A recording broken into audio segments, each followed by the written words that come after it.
Did you ever think you would make it? I feel I'm so close I could taste sweet victory.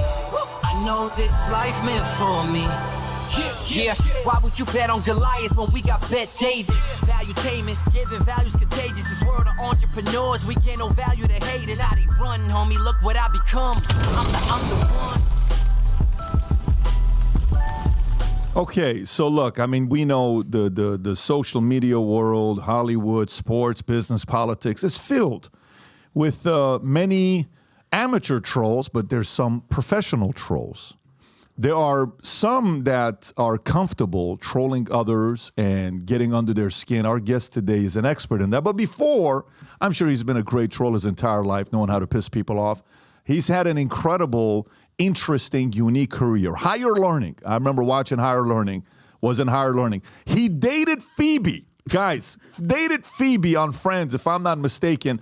A true romance. He was at Brad Pitt's wedding with Jennifer Aniston, seeing the wall of caviar. Wow. And there's a bunch of different things. He's got his own podcast called I Am Rapaport, stereo podcast.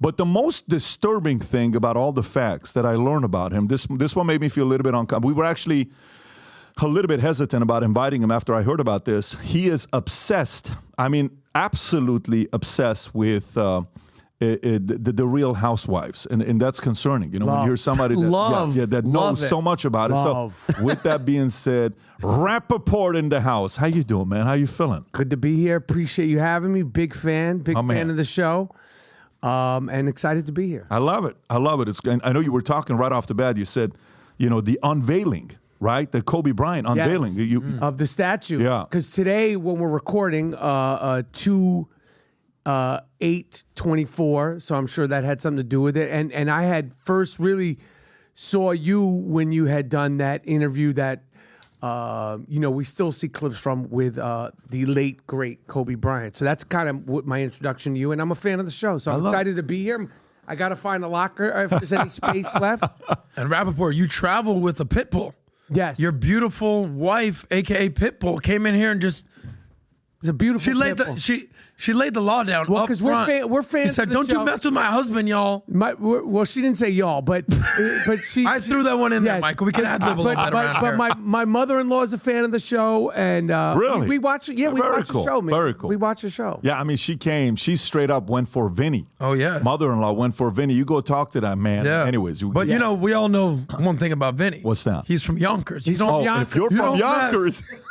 With and he got stabbed by his mother stabbed him with a butter knife. 8 years old. It might have been a wooden spoon that was cracked, but listen, I got a gun, so I'm from Yonkers. Before we get into it, so last time on Tuesday, we announced anybody that buys the Future Looks Bright hats and the gear, and we said we want 1 million people wearing this gear during these strange times. We want people walking around saying, hey, I believe future looks bright, and getting the reaction from other people when you wear that shirt. We have some stuff that we haven't given away. We're continuing this. We sold out of a couple of our hats, by the way, on Tuesday. Instantly, 3 hats sold out. But anybody that buys any of these gears, Rob, can we show this on the camera so people can see it? Pick any one of these hats and one of the Future Looks Bright shirts. Okay, go a little lower. You got the purple one. You got the white one. Pick any of these trucker hats for some of you guys that want the Valuetainment logo with U.S. flag next to it. We also got the PBD podcast hat there as well. You pick the black or white Future Looks Bright hat. Choose any of these combination hat and a shirt. You do. Next week, what we're doing is we'll be giving away one of the Ryan Garcia signed gloves, a Trevor Bauer signed ball, and 5 signed Choose Your Enemies Wisely live next Tuesday at the end of the podcast for home team. Having said that, let's get right into it. Where do the hardest people come out of from New York? Like when you typically think about listen, it ain't where you're from, it's where you're at. To quote the great Rakim, Eric B. and Rakim. So, I mean, you know, there's tough people from everywhere and there's soft people from everywhere. But, you know, historically, the Bronx and Brooklyn, I would say, historically, are probably the most. And, you know, a lot of fighters come from Brooklyn. You know, Mike Tyson, Riddick Bowe. I mean, there's Zab Judah, you know, Jake LaMotta's from the Bronx. So, It all. And where are you from? Where'd you grow up? I'm from Manhattan. Grew up in New York City. That's not the hardest, right? Definitely not the hardest, but you know, they say Brooklyn keeps on taking it. Bronx keeps creating it. Queens keeps on faking it, and Manhattan keeps on making it. We're known for the money, so Pat. What rapper was that? Who said that? Brooklyn keeps taking What it. a great line, by the way. it's a Who said that? KRS-One. KRS-One. Yeah. Okay. KRS-One. Boogie Down Productions. Say it again. So say the 4 again. Brooklyn keeps on Brooklyn. taking it. Go ahead, Vinny. Go ahead, Vinny. You're from Yonkers. No, but I love the. This Yonkers thing ain't going By the nowhere. way, DMX was Yonkers. What no? town is right next to the Bronx? It's Yonkers, right? So we're that far. Like, we're so far away. That, by the way, you know who's from Yonkers? DMX, The Lox, Jada Kiss, Mary J. Blige. Like, And Vinny. And Vinny. And people act like they don't know, like, Yonkers is on the map. By the way, like you said, he's like, it ain't where you're from, it's Right. where you're at. Yeah. Anyway, I'm right Finish here. the line from KRS-One. Don't It is. disrespect. Brooklyn keeps on making it. No, Brooklyn keeps on taking it.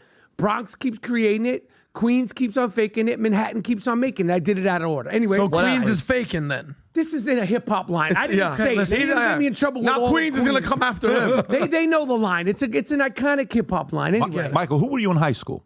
who? Who were you? 14, 15 years old. I'm a classmate of yours. If we interviewed 5 of your classmates that spent the most time with you, who was Michael Rapaport? That's a very good question.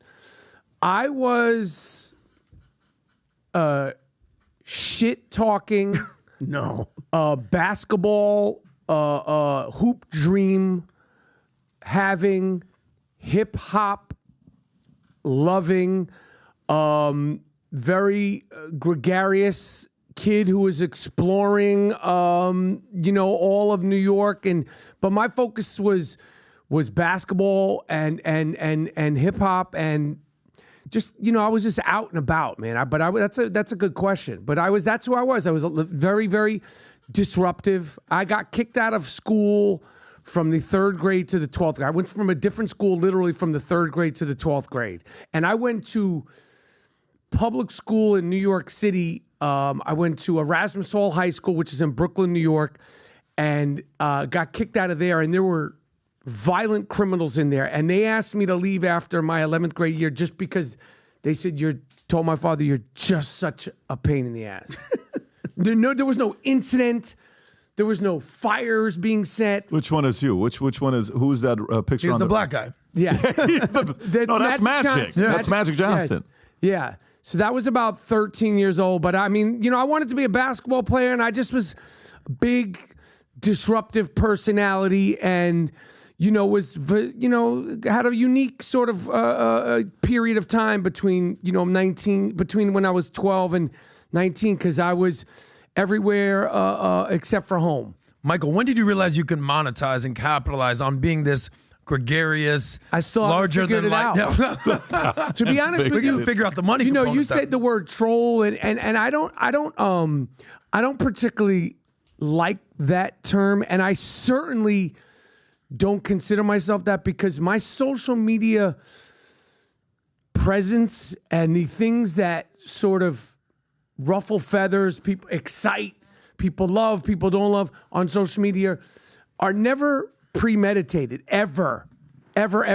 So when, I feel like that term troll is the way you were using it, I don't think it was disrespectful. I think it's like you're sort of doing a concerted effort to excite and entice and excite. And I think if I did do that, I wouldn't be as good at it. And if I did do that, I probably could monetize from it. But like my social media stuff that has went viral, that people talk about, good, bad, or indifferent, whether it's sports, whether it's hip hop, whether it's political, it's always off the cuff.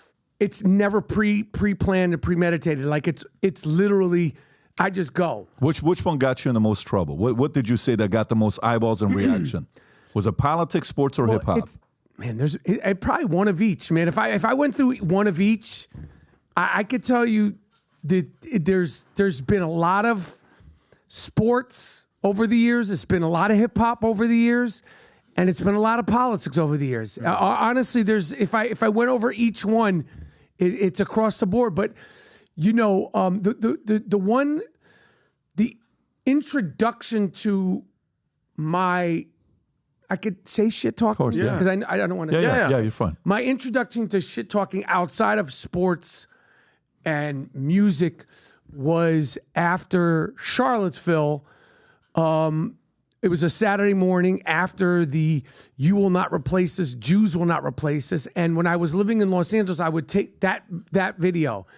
I would take my dog out for walks, and I was so taken aback that people, whatever year that was, 2017 no, I think it was 16. Was that the year Trump was started in 16? Yeah, but the election was in 16, November 16, but he was sworn in January 20th, 2017. Yeah, Charlottesville. It was like 2017, July yes. or June of 17. Yeah, summer of 2017. You're right. And I was so offended that people would publicly say Jews will not replace us, as if we gave a fuck about those tiki torch, khaki pants wearing, disenfranchised people, as if the Jewish people are trying to replace you fucking losers. And just to speak that out loud, I was like, and that video went crazy viral. And it was, I think, a minute. And like, my dog is in it, and I'm just walking. It's literally 8, Rob, 9 in the morning. play for a second. I want to see which one this is. Last night in Charlottesville, Virginia, a bunch of white nationalists carrying tiki torches that they got from Home Depot, wearing skinny jeans, drinking coffee, came out for a protest saying, "White lives matter, white lives matter." You know your life ain't shit if you're a college student on a Friday night during the summertime. You ain't getting no ass, and you decide to come out for a protest carrying tiki torches, talking shit. Little coffee cup carrying white nationalists. You ain't shit. If you was really trying to get it popping, you would have taken your little Ed Sheeran protest right over there to Virginia Beach or Newport News, and you would have got your tiki torches stuffed up your ass. Revenge of the nerd protesters. Eat some pizza, take a few bong rips. Don't you got a fucking toga party to go to? It's Friday night. Try to get to second base with a girl, you fucking loser. Talking about white lives matter, white lives matter. Throwing up Nazi salutes. Dorm room dumb fucks. But I bet you your dog is like, why is dad tripping the fuck out? This is a regular Your dog Tuesday. is like, Dad? That was my dog passed. That was my dog's comfort tone. Oh, really? So you tripping out? Our walks, like he would be like, "Oh, he's doing a video," but that at that time just went crazy viral. But like I said, I never contrive the stuff. It's just sort of happened. And Mike, where does that? Because a lot, like my father was like a composer of music. My sister plays classical. I played the trumpet, but I'm also a wise ass funny because my father would make us entertain in front of people. Where'd you get that brash, who gives a shit attitude? Was it family? Was it just from the streets? Where did you pick it up? That's just how I came out, man. That's it. That's just how I came out. I mean, it's just how I came out, and I've always sort of talked a lot of stuff. I've tried not to curse, and I've always, sort of been good with my mouth, and I wasn't as good, shooting the ball as I was with my mouth, as far as talking. It's kind of like a superpower, especially, when you're hanging out in the street, like some people could fight. Some people could play ball. Some people, were like, doing criminal stuff. I was a good, like, snapping. We call it snapping. Mm-hmm. That was my thing. And that particular thing, that's not me. Rob, I was about to say. I was like, who the hell is that guy? The next one is my high school, Martin Luther King High School. Yeah. Zoom in. Yeah, that was my last high school. That's you on the right? That's hilarious. That's me there. Yep. Punch in a little bit, Rob. Let's see our guy. You're a lefty? Lefty. And you see, like, everybody's here, and this is me. That's who you said. Who was I? That's you. That's who I was. But there's like one white person in the entire place, and it's you. That's Michael, you're what, 53, 52? How old are you? 53. Yeah, why does this look like it's from 1920s? What's going on? It's all black and white. Black and white film, high school pictures, man. This is in the 80s, dog. 1988, man. Were you any good? Were you a good basketball player? I was a good player, but I mean, the levels change so quick. When you get to like 14, 15, 16, people are going through puberty. The gap gets quick for young teenage sports. Like you go from at 14, it's a gap like that. And so but I had fun and I learned so much from the camaraderie of playing ball and it wasn't so much the games. It was the going to the games on the trains. It was the coming back from the games. It was the practice, and it was everything in between. And I just loved it. But it kept me in line, and I had a goal. Even though I didn't reach that goal, I a goal. So I got so much from, wanting to be a professional. Any of these guys make it did anybody make it from your high school to the next level or no? Not from that high school, but I played with, Kenny Anderson, and Lefty. He's a lefty point guard. one of the best New York players. And, I would go to basketball camps with Sean Kemp and Billy Owens and, Billy Owens, Golden State Warriors. Exactly. So, the Rain Man, Sean Kemp. Yeah. So the gap, and that's when I saw that gap. It was very. Who was the craziest guy you saw in the gym, like in high school level? Was it Kemp? Was it Sean Kemp? When I was at the 5-star basketball camp, was Sean Kemp that you saw with the Seattle Supersonics? No. At what age? 18. Jeez. Yeah, Literally. It was amazing. and Kenny Anderson, we knew. Everybody in New York knew, and I played one-on-one with Kenny, and I was good. At 12, you could be better than people. I was bigger than Kenny. And Kenny Anderson at 11 years old was going to the NBA. Everybody in New York knew it. At 11 years old. The way he handled the ball, it's like some people are just gifted. Other people work at it. Kenny Anderson was just like, a prodigy. He was a basketball prodigy. 11 years the old. The way he handled the ball when I first saw him at 11, he already had a reputation at 11. This is when it's earned. There's no social media. So I saw a bunch of guys. I played with a bunch of great players in New York. The late, great Malik Sealy was another one. Chris Mills, I was in the high school with him. The 1 year I went to school at Fairfax. Chris Mills and Sean Kemp. And, I was around, great players. And at the time you could play with them, but you're not as good as them. But you could play with them. So it was a great time. It was a great time. Didn't you have a thing with Brian Scalabrine at one point? What was that? What was all that? All fun. That's my guy. Okay, that's your guy. The White Mamba. Or the White Mamba, exactly. The White Mamba. Come on, the White Mamba. That's your guy. It's like the White Mamba and Vinny from Yonkers. Thank you. I saw someone that people started challenging Scalabrine to one-on-one. Did you see all this? Scalabrine could beat any one of your listeners one-on-one now, and he'll tell you he probably can't, and he could. The person who's playing in the NBA, who's on the 12th man, could beat every single one of the people watching this show.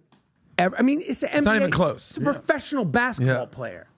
So the level is just, Who's your favorite guy? Who's your favorite guy in the NBA all time? I know I think you did something with Earl Monroe years back, but who's your favorite all time? Man, it's hard to pick one, but the person who meant the most to me growing up and like resonated with me as a kid the most is Dr. J. That was my, I had such love for him, Magic Johnson and Larry Bird, but Doc was like, I wasn't into cartoons. I wasn't into, Marvel. I wasn't into Batman and Robin. I wasn't into Bruce Lee. Like, Dr. J was that to me. And to a lot of people. Like, he was that to me. And, throughout the years, I've gotten to meet him, and I participated with him in the Big Three, and I've been around him so much, my heart still races when I just love him. Love him, and he meant so much to me as a kid. He was a superhero. What year? Like when you're saying superhero, what year? Doc resonated with me 79, 80, early 80s. 81. So listen, you're a Manhattan guy, even though you kind of look a little Larry Bird-esque. I think I've seen you in a Celtics jersey before. Yes. What's up with your Knicks, bro? We're getting better, man. You're not giving a shout out to Ewing. You don't got Bernard King on your list. What's the deal? He said one guy. Yeah, I'm just saying. Bernard King. You're a Manhattan guy. Listen, I'm going to tell you right now. I don't want to go too down the rabbit hole of sports because I know the show. I watch the show. I'm going to say right now, based on the trades, I'm going to say this right now, right into my camera. The Knicks just picked up a bunch of guys. Bogdanovich. The New York Knicks. February 8th. Yes. February 8th. 2024, I'm on the PBD podcast. Millions of people watch. The New York Knicks are winning the NBA championship. Bro, get out of here. Wait, this year?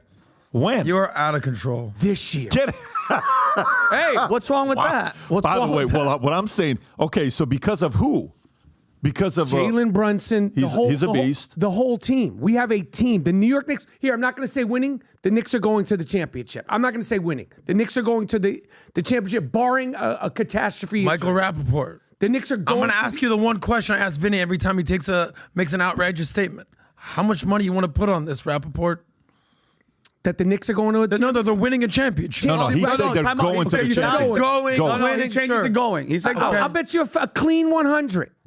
Let's make it 1,000. Let's be professional. No. I think the odds are on your side, though. Yeah, I what are think the that- odds and who do you Yeah, I got? think it's don't know. a You 5 just to win it. 1. You got to give him $100 bucks. $100 bucks is a fair bet. Should we I shake think on that's it? fair. I think Okay, that's fair. that's the bet. There it is. Done. The Knicks Listen, are I'm a going Heat to the guy, cha- bro. I know what it's like you to guys go to ain't going championships. anywhere. You guys ain't going in. That's what they said last year. We made it to the championship. I was at the game last night, and I sat on the wood, Yeah. and I'm a Heat fan. Heat culture, I respect it. That was last year. It's 2024.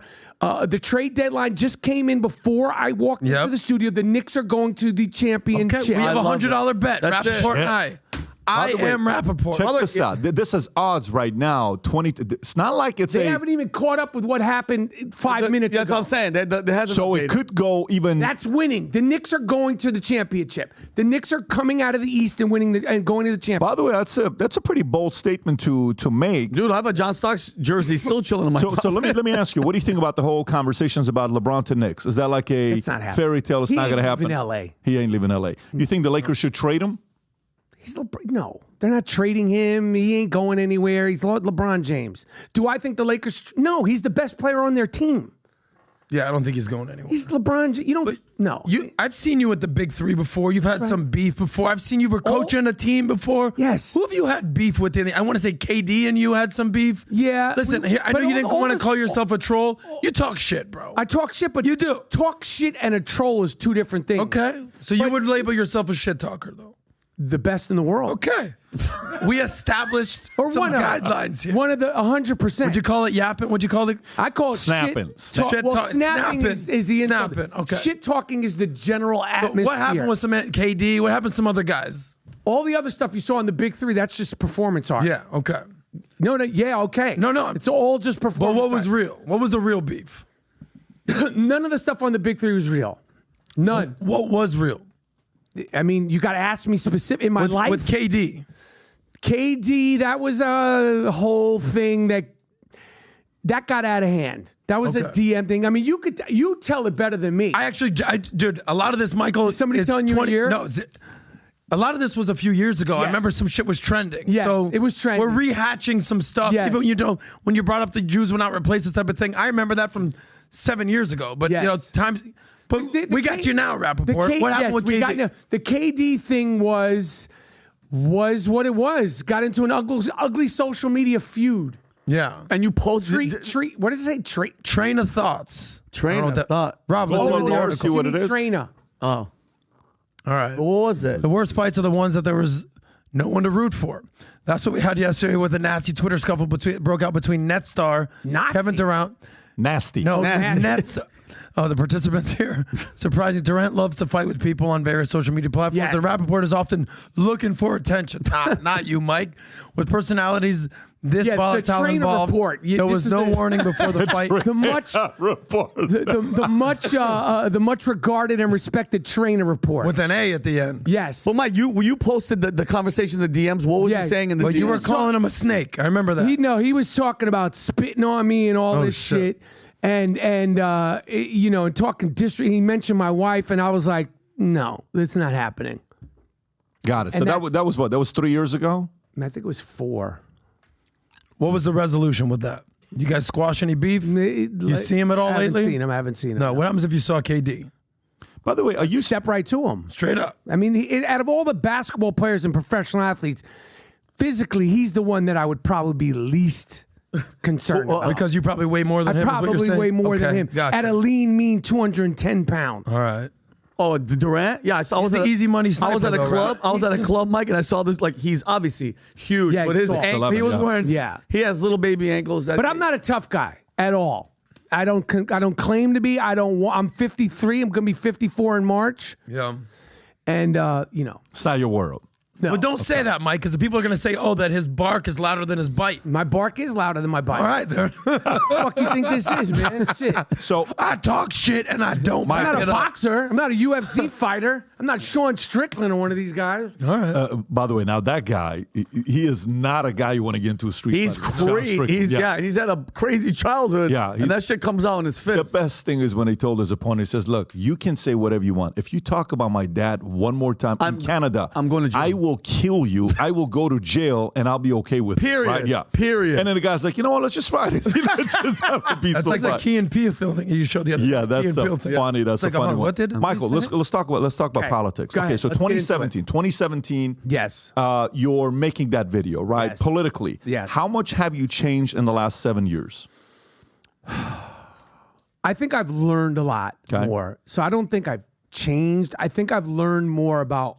I know I have. Okay. You know, honestly, I didn't care, speak, or pay much attention to politics up until the Republican convention, the Republican debates, and then the debate with Hillary and Trump.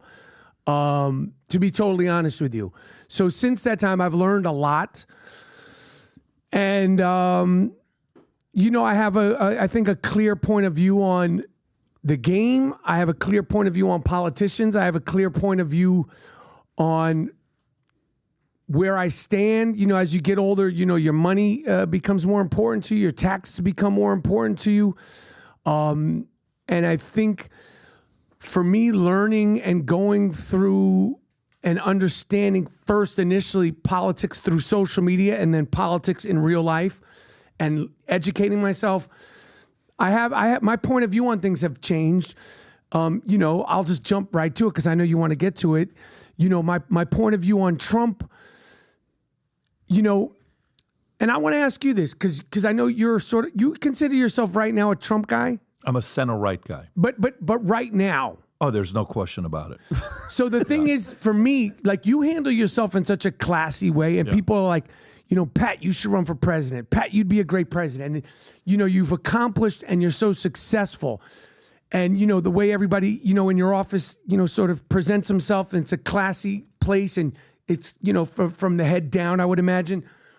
The thing about Trump that's the hardest, amongst other things, the hardest for me and a lot of people to get past, along with the list, but the top, is the way he conducts himself as a president. And some people say, well, Mike Rapp, you talk shit.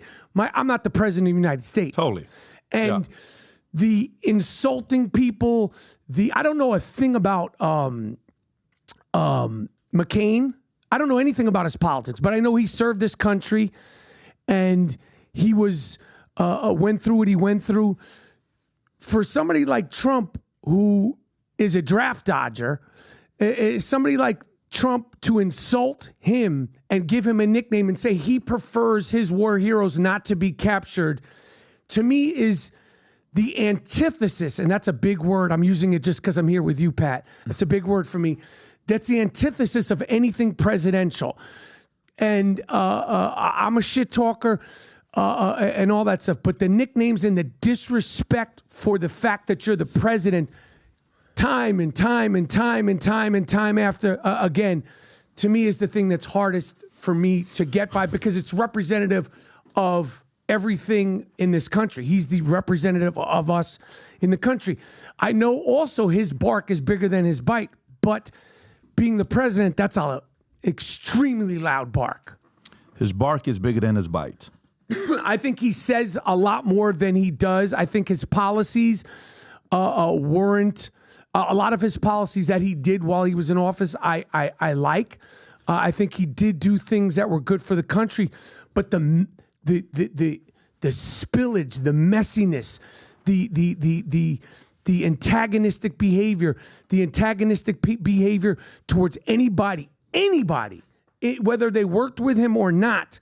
But the people that worked with him, once he feels betrayed, once he feels insulted, to just attack, insult in the most disrespectful, embarrassing way is just, to me, is not acceptable as a president. Yeah. To me. And so then that means you're a Biden guy. That doesn't mean anything.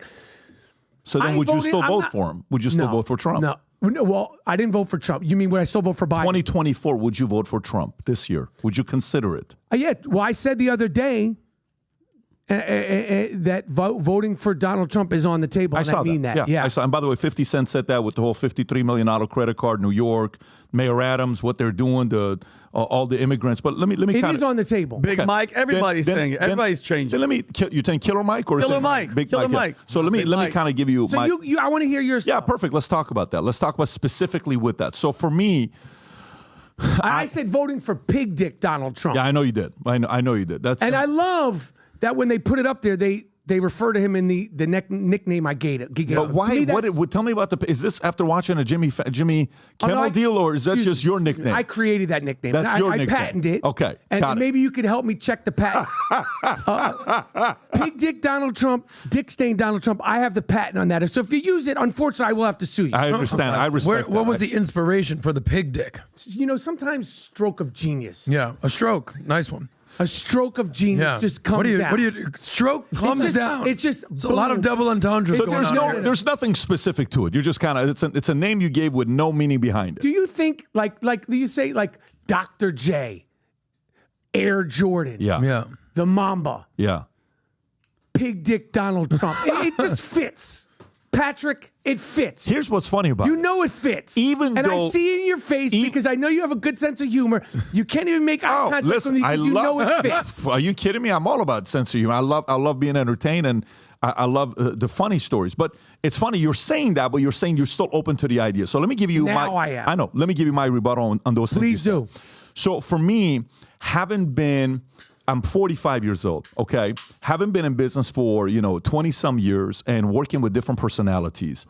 What I valued when I was first recruiting in 24, 25 is very different when I was 30 after I wasted my time with a lot of people than what I valued at 35, 40, and then today, right? Today is a complete different story. Then, here's the other part that I learned. I learned recruiting a salesperson. Yesterday, one of the client CEOs I'm consulting for asked me a question on what kind of salespeople should I recruit. I said, look, it depends on what product you're selling. Meaning, if you're selling a $100 product, you can't bring a guy that's suited up because you're going to intimidate the customer that's buying a $100 product. It's not a big product. But if you're selling a product that's $1 million product, it's a different language versus if you're selling a $20 million house in Miami or Coral Gables or Palm Beach, it's a different salesperson. So the same salesperson can fail selling this product but succeed selling this product. Ideally, in a perfect world, you would say, I want somebody who is this. I want somebody who is eloquent. I want somebody who talks like this and all these things. Many times, you would get a new guy that comes in with a phenomenal resume, looks good, everything looks good, then put him in the ring, have him get to work, guess what? Nothing gets done, right? Back in the days, there was a book I read called Lincoln on Leadership by Donald T. Phillips, Rob, if you want to pull it up. I think Law 13 in this book, he talks about just type in search until you find your grant. Okay, search until you find your grant. I don't think I've told this story on the pod. Search until you find your grant. In this book right there, the last chapter, I think it's chapter 13. He says, search until you find your grant. Which one is it, Rob? 11 or 13? It's one of the two. Go up one. Right? Go up one. Keep searching. Keep searching until you find your grant, okay? So he tells the story. The war is going on, North and South. All these things are going on. He hires this guy who's the most trained person in the military. He promotes him to go and win the war. His name is McClellan, okay? He brings him in, and he says, this is our guy. You know what McClellan does all day long with his soldiers? Keeps training them, training them, training them.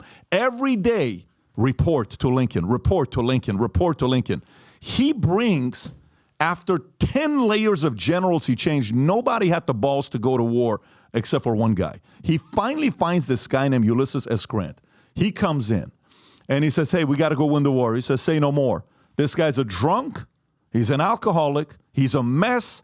He drinks late at night at bars, an absolute crazy man. He can never get a hold of him. Lincoln was always pissed off because Grant would never call him. But guess what ended up happening? He won the war. Do you really give a shit if the guy that won the war is an alcoholic? No, you don't. So that's the argument in that. Now, somebody could say, in today's world, you know who Ulysses S. Grant would have been? Oh, my God, look at this irresponsible, this, that. No, you won the war. You're safe. Be quiet, go home, and send him a thank you letter instead of all this trashing that you're doing with him. And FYI, he becomes a two-term president afterwards, after Trump. So let's go through some of your list. Draft dodger. At this point, That was a big point in the 80s to say that. No one gives a shit today. Everybody running today is a draft dodger, okay? So that quality on talking shit to the other side, it's irrelevant today. It's a good one for 80s, not for 2024. But you served, right? I served. McCain served. I'm a guy that I want the guy serving, but it's a different era today. But I'm just saying in terms of you as somebody who served, just specifically that. I know that had to be like, you're like, what is that? For sure. By the way, for sure with the fact that not even serving is a bigger issue for me, not the draft dodging stuff. The draft dodging stuff, you got a rich dad. What are you going to do for your kid? Maybe it's going to be a different situation. You're not going to know it if your dad's got money, and maybe you're going to be like, what am I doing going over here? And the dad gets you to get out. Those are some of the benefits that comes with the last name. I get it. Whether your son or your kids are going to have a different way they use the last name than you did, right? Because you built the last name. 100%. Right? So Trump didn't build the last name. Fred built the last name. There was a lot of benefits to the last name. And then obviously Trump takes it to the next level. And then the McCain thing. McCain, let's go to the McCain. Yeah. So McCain, I don't like that comment. I just tell you straight up, I don't like that comment. Why even say that? You don't have to say that. Why would you say that? He served, put his life, on the line, prisoner of war. He went, whether there's credibility behind it or he marketed it or whatever. It's not something that I sit there and say, yeah, I'm totally with him. I'm not that guy. I actually wasn't for that, and I openly talked about, you don't have to say that. So Ulysses at New York. For the longest time in U.S., they used to talk about the fact that America can't handle a New York president. Because you're New York. Look how loud you are. He's New York. You know what feedback Tom gave to him 2 days ago? We don't always have to be loud. What do you mean? Tom's not from New York. He made a note today, Mike. He's like, you be calm. You tell him, what the fuck, what do you mean? Tom is a very Canada. different life. But guess what New York is? Loud, tough, competitive, calling out. So America got a New York president because that's who they wanted. Young. And then what's the last one that you said? Bigger than bite. Here's what I will tell you. What did I say? What? His bite. Bark is bigger than his bark bite. is bigger than his bite. So the thing with Trump too, when I was with Bill Maher, and I'm asking this question, and this whole idea, oh my God, this guy's going to get elected, and let me tell you what he's going to be doing. If he gets elected, it's going to be World War III. Do you want that man to have access to the, the nuclear button and all this other stuff? Bro. You're talking about just with Bill Maher. I was with Bill Maher last week, right, okay. and we're having this conversation. Yeah. And I said in 2016, all the left ever said is the fact that this guy's going to start a nuclear war. That's what he's going to do. Guess what happened? He goes, there is no war. ISIS disappears. The last time you said ISIS was under Obama. We haven't said ISIS for a while. So economy's doing great. Everything's great. Then we have COVID 2.5 years later. Then they blame it all on him. He creates Operation Warp Speed. Kamala Harris and those guys said they would never take the vaccine while Trump was coming out with it. But guess what those pharmaceutical companies did? You know when the vaccine comes out? 2 days after the election. So if it would have come out before, Trump probably would have had a chance of winning, but it comes out 2 days after. Why? You don't think somebody behind closed doors said come out 2 days after the election? 100%. 100% they did. So the gamesmanship of how much they hated this guy because he's a shit talker. He talks so much shit, it's constant, but that's him. That's his profile. You are not going to change him. You're 53. You said you're going to be 54 in March, right? So March 20, you're going to be 54. Okay.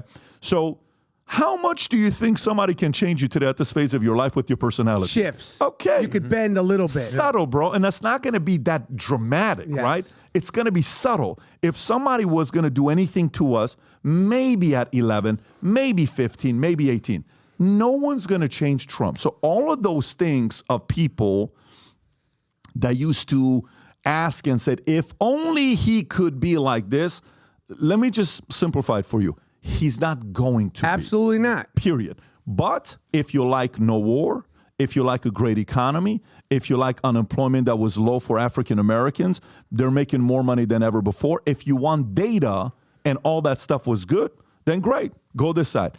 If you want a messy world that we have right now, Russia, Ukraine, where we're giving another they're calling it a border bill. Bullshit. Out of $118 billion, $60 billion to Ukraine. Yeah. Don't call it a border bill. He would have actually addressed those things. That's simple it is for me. But by the way, never spoken to him. I've never met him. I've never broke bread. I don't Never have met him at all.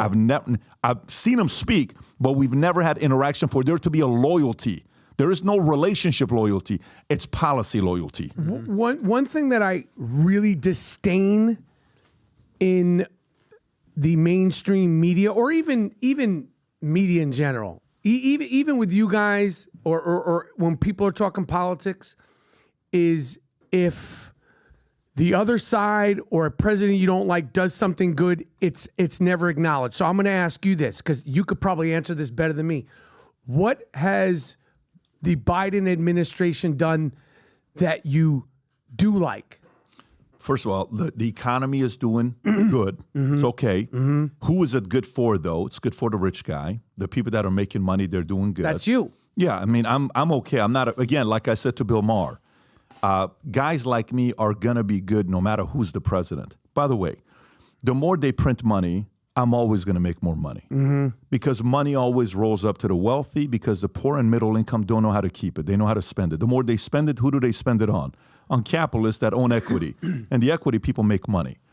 If I would say, the fact that the expectation of a massive recession to be taking place, well, that didn't happen, because that could have been in shambles, right? Unemployment stayed okay. I think Powell, the way he managed the interest rates, while the way we were going about the economy was okay. The interest rates they're not good right now. It should stay like, and by the way, I said this last week. They suck now, because I just bought a house and a car in the last, and the interest rates are like. Where did you buy your house? I don't want to say. What You're not going to like this. But not in this state, and not in Texas. So I didn't get the Okay. So you're in New York or California? Something like that. I will say this to you on the interest rates. Even when Trump gets elected, my concern is he fires Powell and he brings somebody to lower the rates. If you lower the rates immediately, we're going back to fake success again. And we need to filter out a little bit of the fake success. There's way too many people that made fake money that need to just quit. So here's kind of what happens. Guy goes and starts a business. He should have never started a business. He's a better guy working for a business owner because he doesn't have good habits.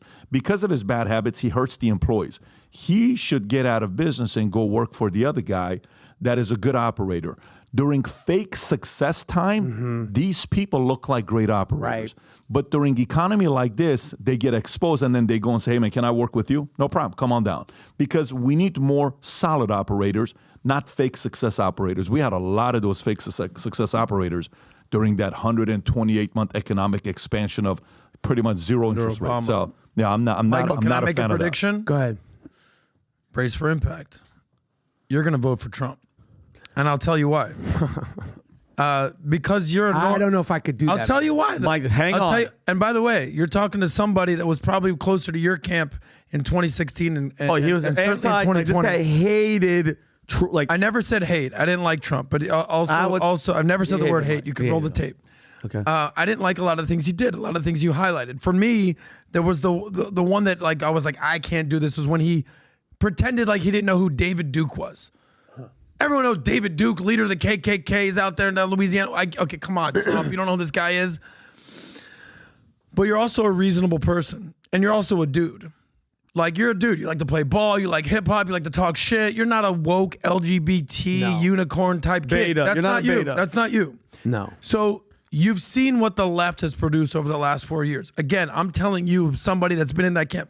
I'm a JFK Democrat. Why am I a JFK Democrat? Because my dad was a JFK Democrat. So that basically led to me being like, oh, JFK's the man. He's a Democrat. That led to me liking Clinton. I like Clinton. All right, cool. He's out there kissing babies, getting blowjobs. I like that guy. Charming guy. Charming. We met him recently. Stud of a guy. His wife, that's a whole nother conversation. But if you were looking at politics and you said you weren't paying attention to it, in my senior year, I worked in Tallahassee in Florida State where I went to school. I worked at the Capitol building. This was during the 2000 election, Gore versus Bush. I was a Clinton guy. I was rooting for Gore, what have you. I used to see Jeb Bush, George W. I was around this. Oh, shit. We saw what happened during the Bush administration, the bookends of it, 9/11, and then the great financial meltdown. There was no way in a million years that old John McCain was going to win the election over cool Barack Obama. It wasn't happening. Yep. So if you believed in the Obama doctrine, all right, be nice to each other, whatever, there's no way you were voting for Trump. It just wasn't in the cards. It wasn't happening. He was abrasive. He was racist. The media, yada, yada, yada. And he was a joke. Like, as New Yorkers, he was like, he's a ball busting troll. Exactly. He's a But shit here's talker. why I think you're going to vote for him this time, because you've seen what happened under his first term. You didn't like it. He's the pig dick, and he's got the mean tweets, and he's orange. but life was good. There was no wars. The economy was going good. But damn, he's annoying to look at.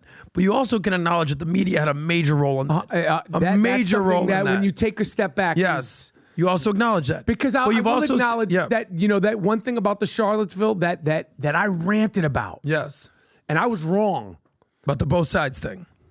Yeah. Yeah, and I respect so irresponsible. And I respect the shit out of it. Wait, let me hear him out. Hang on. Yeah. Go a little bit more. What do you mean by that? You were wrong on that.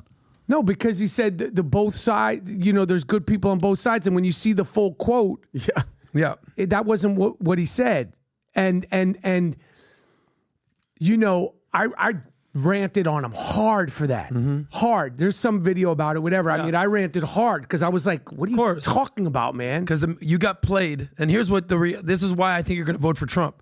Is because you, much like me, much like many people, independent thinkers, not the sheep, realize we kind of got played a little bit. Yes, Trump ain't exactly the smoothest character. He's not Jesus Christ. No.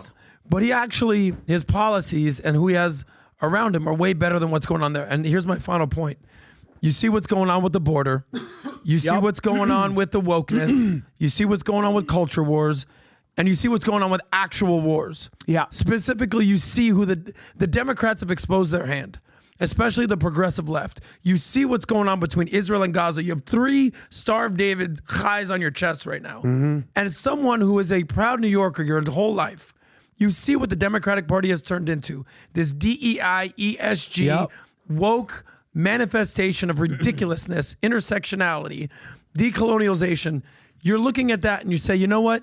As much as I can't stand big dick Donald Trump, you said it. At least he's fucking normal. At least he doesn't want to turn my boy into a girl. At least he's normal. Well, yes. At least he doesn't want to turn my boy into a girl. Yeah. At least he's defending Israel, not the fucking terrorists.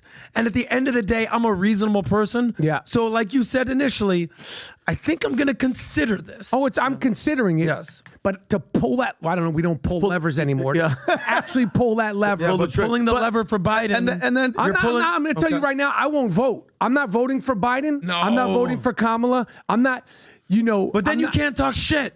And you need to be able to talk shit. Well, wait a minute.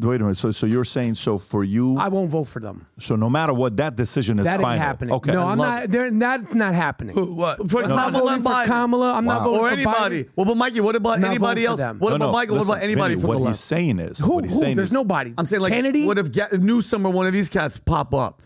Gavin, I just left California. I'm not voting for Gavin with the good hair. I love that. I love that. Gavin with the good hair, But just like Becky. Fuck out of here. So Mike, here's my thing though. So I'm not a sucker. they love him. You see how much they love him, though. they love his Newsom. ass. They like his hair.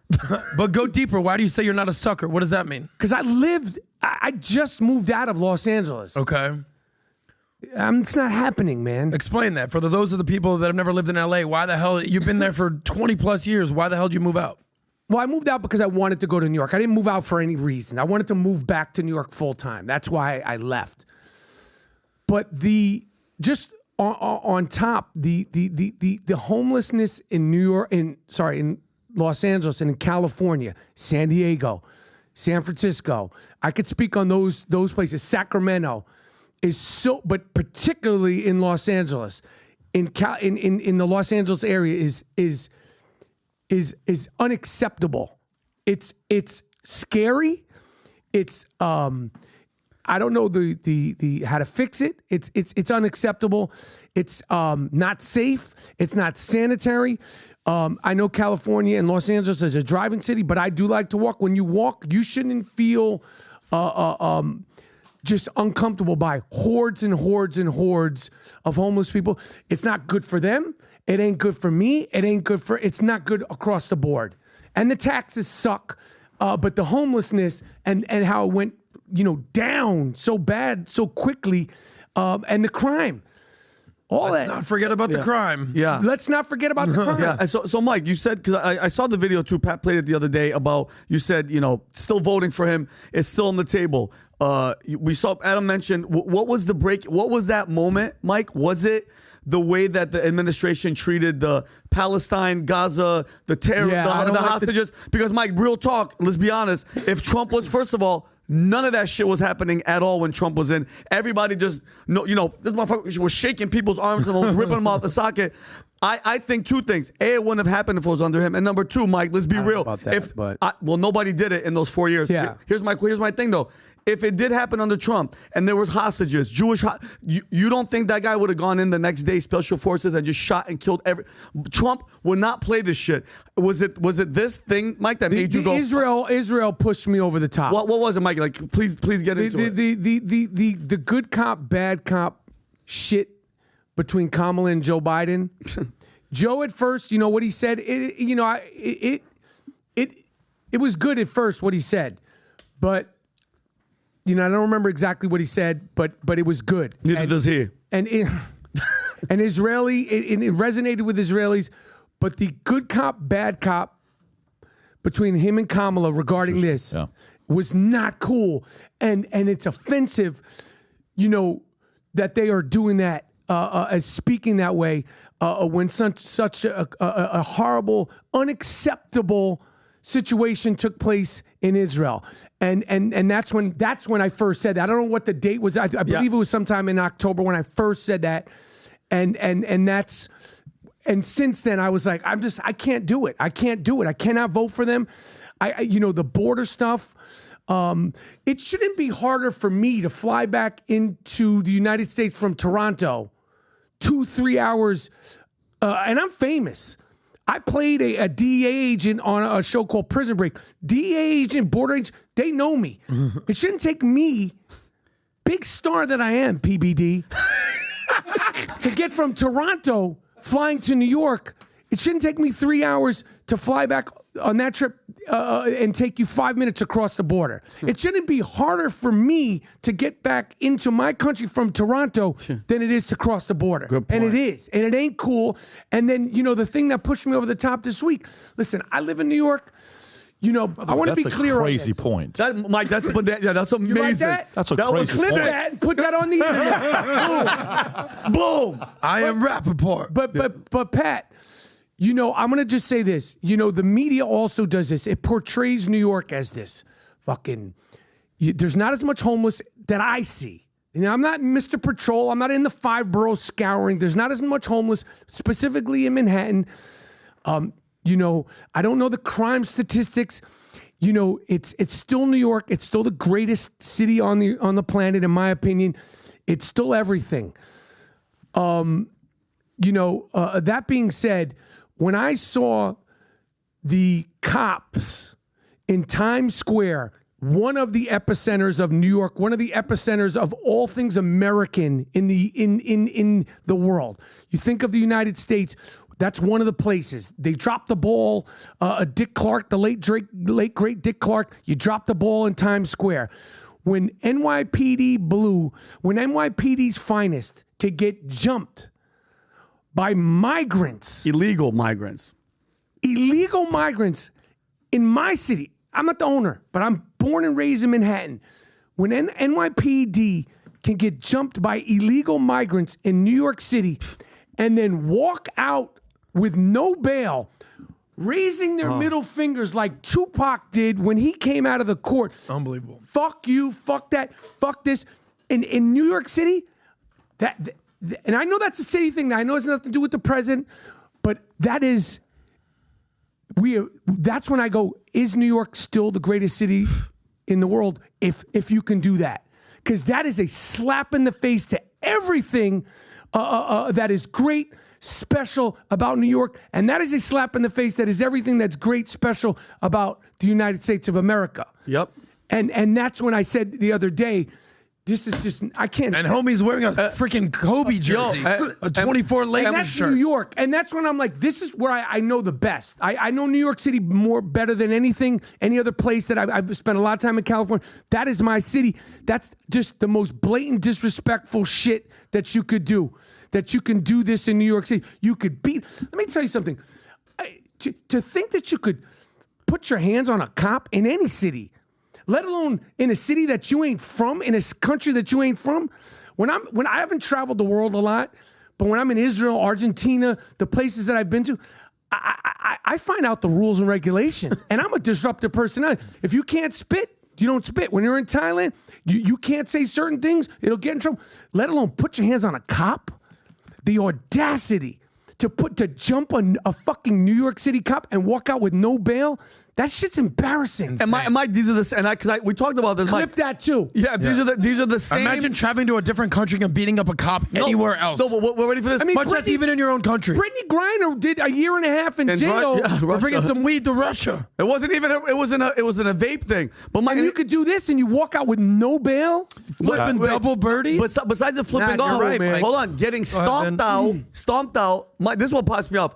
Other New Yorkers didn't do shit. Number 2, number 3. This is the same NYPD that were heroes that were running into the World Trade. I did this, Mike, last week. Running into the World Trade, saving people, and nobody's helping these dudes. And then you know what that means? The system. They went into court and they're like, bye, get out, and go back in the street. That really hurt my heart. As I'm born in New York hospital. That hurt my fucking heart. So here's a question for you. Sorry to curse. No, it's all good. So do you speak to... I know you keep it clean over here, Pete. No, I try to, but every once in a while, Vinny and Adam, they sponsor the... We go in. So but going back to it. So do you speak... I'm not looking for names. Are there other people who would have never thought about voting for Trump, celebrities who are either in sports or business or whatever, Hollywood? Do they call and say, Michael, what the hell is going on in New York? Pat, I can't speak on other celebrities. Now, I'm not saying names, but are those... I can't even say other names. I can't even say other names.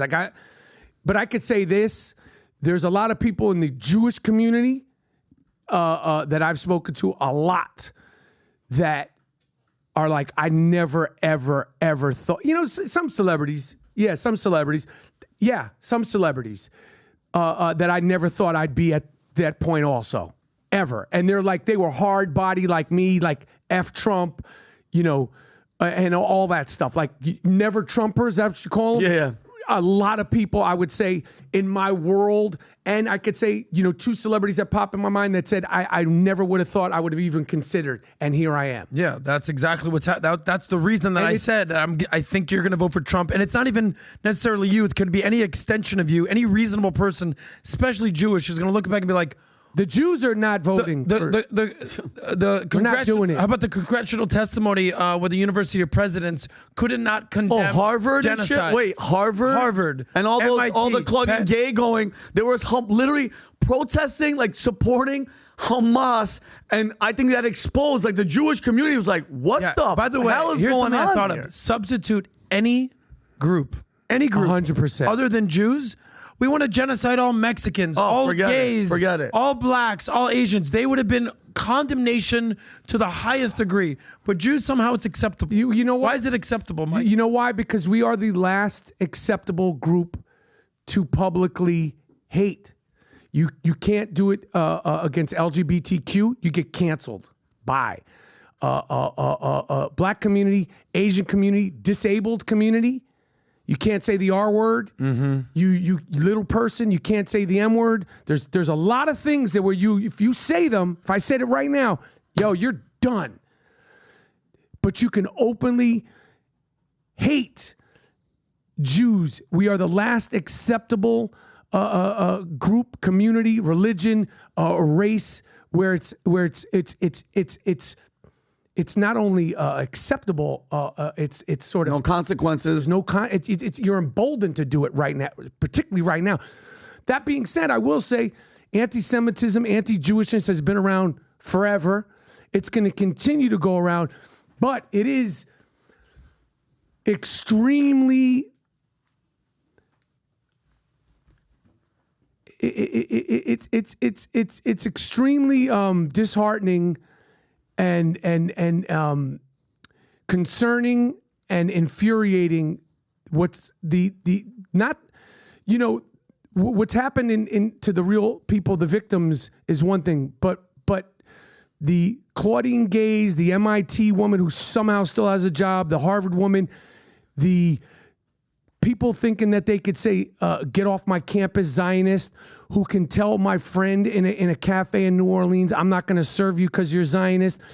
All the shit that we've seen, whether it's Zionist, anti-Jewish, all that stuff, that is a surprise. And it's fucked up. Rob, what's this year? Michael Rapaport, raising a Jew, Talib, Omar, AOC, you're in government. So this is which story is this, Rob? This is our October regarding the I squad believe, right yeah, here. their support for Palestine. in our government, literally. And this is the furthermore proof of why I don't think you can vote for the Democratic Party at this point. I'm not doing it. I'm telling you, I'm not doing it. Yeah. I ain't doing it. I'm not with them. I've been off of them. The AOC and I mean, I could. So I got go a on. question for you guys. I got a question specifically for the two of you, you and Michael. I know Okay. everybody's like, Rapaport's been red pilled. And I do. I take 2 red pills in the morning, 2 red pills in the night. It's working. For what? For the red pills. They have been red pilled. So let me ask you. You know how in 1960, the whole Barry Goldwater, where it used to be only 64% of African Americans would vote Democrat. By 1964, that 64% goes to 92% of blacks vote for Democrat because Democrats were brilliant in the way to pin Republicans as racist against blacks, and it lasted like that for decades till today, 60 years. It's lasted like that till today. Do you think this is going to be the October 7th event's going to be the type of an event where right there, exactly, 1964, 92% voted for Democrat. Look what it's been. It's been anywhere between 84 to 92% voting for Democrat. The Democrats have owned the black vote for decades. They've owned it for decades, right? Question for you. Do you think the October 7th event and the way they've handled it, will it be in a way where there may be a massive exodus from Jews leaving the Democratic Party, or no? You think it's still going to be the same? I do. I think that You think massive? Like a Yeah. 10+%? I think way more than that. Oh, really? Because I'll tell you why. I've had plenty of conversations with guys like Michael Rapaport. Jewish guys, reasonable dudes, make their money, do their thing, good people, good family guys. And I say, what's up? You voting? And I know these guys, good friends. You're Jewish? Yeah. And I said, could you vote? You're going to vote for Biden? You're going to vote for Trump now? What are they going to do? How many times I've had this conversation? They're like, yeah, I don't think I can do this thing. Here's the biggest thing. We knew on the far right, we knew the Jews will not replace us, tiki tortured, cactus wearing, pig dick loving, those guys. We knew about those guys. And the Jews are just like, yeah, anything with the KKK, with the neo-Nazis, we ain't with that. But we had no clue what was permeating on the left. And the difference between the left and the right is that it's in government on the left. The squad is in government. Yep. When the Democratic Party, when they have votes to basically censure Rashida Tlaib for basically supporting Palestine, 0 Republicans are with that. They're all like, yeah, we're out on this lady. Majority of the Democratic Party, they're like, yeah, we're with her. We're cool. So from an infrastructure, from a systemic problem in government, in Congress, you just, as a Jew, you can't look at this and say, yeah, I'm with this. Nope. Because if you are, that means you're just turning a blind eye to everything that's happening. That ain't happening. And you have to. 100%. Just like the blacks basically were like, yo, we can't get with the Barry Goldwater thing. Civil rights, everything that changed in the early 1960s changed the black vote. This is going to change the Jewish vote. So you're saying it's going to be that big? I do. But listen, 13% of this country is black. 1% of this country is Jewish. Yeah, but it's not a big but number. There's a difference. But they have a big voice. No, they have a massive voice. So a flip, it's kind of like saying, I got 1,000 people here in a room who are not on social media, but I got 1,000 people here about to hear me speak. And then a guy on the other side says, yeah, I got a YouTube channel with 28 million subscribers. I'm willing to have you on the podcast. You got 1,000 physical people. That guy's one person with the kind of influence to, Sky. So for me, if this does happen, if it's a 10+% shift, Yeah, I believe so. that's not a 10% plus shift because the influence they have, Yes. that's going to be astronomical shift. Yeah, but Well, look, and when we see the Genocide Joe campaign on the left from the Hamas brigade, when we see this, and they're just like, we can't support Joe Biden. Anyone with normal sensibilities is going to be like, okay, cool.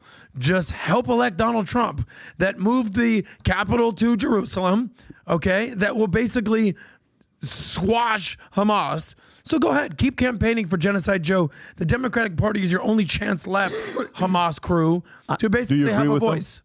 Do you agree with them Because on Trump will stop it all going to be out. a double-digit shift on the Jewish vote? I agree with him. Yes. I agree with him. I mean, listen, it's November when this is happening. Right now we're February. A lot of different things can happen. But I if it was today, next month, I would say 100%. But we've also been fooled by the Trump. Trump is a Hitler. He loves Nazis. well, It's like I don't know. Nobody is Hitler. His daughter married an Orthodox Jewish guy called Jared Kushner. His grandchildren are Jewish. This guy grew up in New York City, in Staten Island, I believe, it's Queens is where he's from. He's been around Jews his whole life. The fact that people think that Donald Trump is Hitler is so beyond. They would say that, but I hate to be that guy, but I kind of don't. We told everybody so. I didn't fall into the personality shit because I looked past all that. And I'm not special. I didn't go to college. How did I know? Shit, Vinny. Yeah, thanks, Mike. But think about this. Think about it. The black vote, Killer Mike, all these people, everybody's shifting, right? Ice Cube, everybody's going Trump. The Jewish vote, as you guys are saying, as Jewish guys, it's a wrap, right? How are they going to, they know that they're losing. You know how they're going to keep on to it? The 22 million, Michael, that are coming in here illegally, those people are going to vote. I agree. That's their only. People can't vote. Yes, they can. How many states, Rob, how many states can vote with no ID, no picture on the ID? What do you mean? You have to be registered. No, But I thought that was part of the deal. How the hell do they register no, they illegal come. migrants? What do you mean? How do they register? And in what state are they going to register? And we all know that California is going blue. We already know that.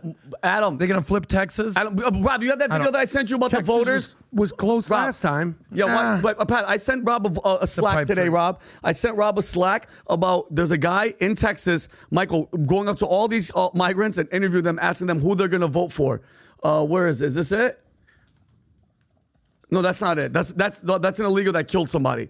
And the hits just keep on coming. Go up. Is that it? That's it right here. He's just going up to migrants. Pull up the 22. This is the votes. Ready? They're illegals. ¿Derecho para votar? Que entramos ilegal, por lo menos tenemos Illegal. acceso a votar. ¿Para quién se va a votar? Don Biden, que nos está ayudando a nosotros He's aquí. helping us Yo creo que here. la mayoría Biden. Mira, Biden. Él es el que nos está ayudando por Biden. Of course you are. Por supuesto que por Biden. Of course. Estamos apoyar a los migrantes. He's a very Sí, good muy buena person. persona. No, Trump es otra cosa. Ese es otra Yeah, cosa, Trump's a y ese es different otra thing. cosa. It's votes. ¿Tiene Because, derecho para votar? by the way, Well, I don't know what kind of policy, but any motherfucker that just crossed the border, barely speaks English, has no clue what the hell's going on in America, that means- should not be able to vote. But Adam, but guess I what? agree. The plan's working though. But hold on. What do you guys think? Oh yeah, here. Voter identification laws in effect. A strict photo ID is the dark blue. Look at that. And then no document required to vote is gray, Adam. Look at that. And then ID required, no photo. Guess what? This is shady ass business, and this is exactly the reason the border is wide open. And if you still are out there thinking it's a humanitarian and there's kids in cages, you're stupid. Because that is the answer right there. Yeah, because they know they're losing the black vote, they lost the Jewish vote, they're losing I've everybody. never understood the no ID thing. Dude, I need to go ID to go into a bar. I need to go ID to buy that's some what I'm liquor. I saying, need to go man. buy ID to buy some cigarettes. I need an ID to go anywhere. I need to, I want to get You need an ID to get on a plane. I need you to want get to go on- to get here to anything. Orlando. But in order to vote, Is that Yeah. crazy? no ID needed? Why, explain crazy. that Oh, to by me. the way, crazy. Because IDs are racist, apparently. It is strategic though. And FYI, numbers wise, you need how many electoral? 270. 70. Right? Chris Christie's working on it. Do you know on the states how many states require no ID? I think it's like 13 or 14. Of the 22 states that doesn't require an ID, I think 227 of the electoral are of those states. Isn't that weird?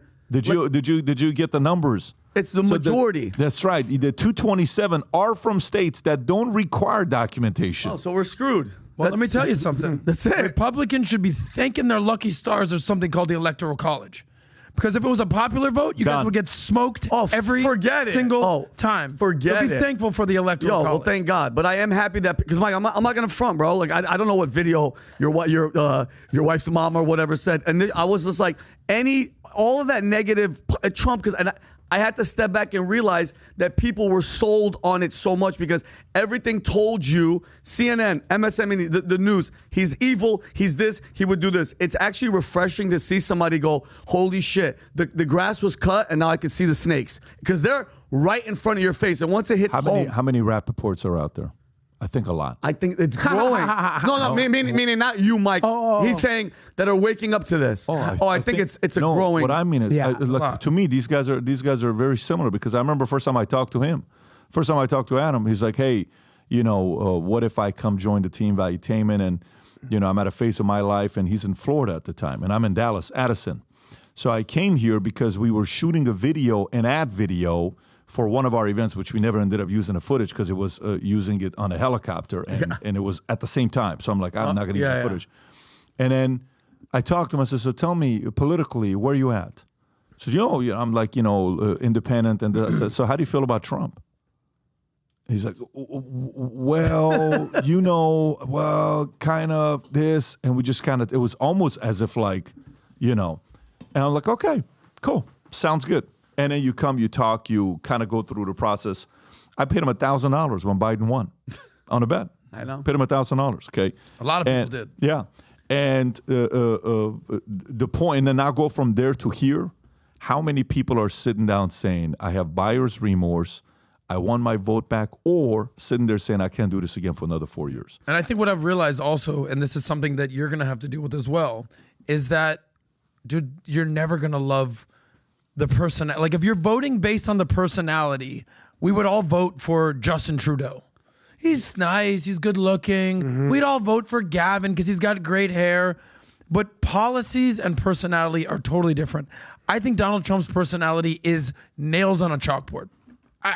He speaks, Kamala Harris, that dirty bitch. Like, when he speaks, it's so inappropriate. It like the retarded stuff, the McCain stuff. I'm right there with you. But if you can look past the personality and look at the policies, that's what it matters for. You look at Joe Biden.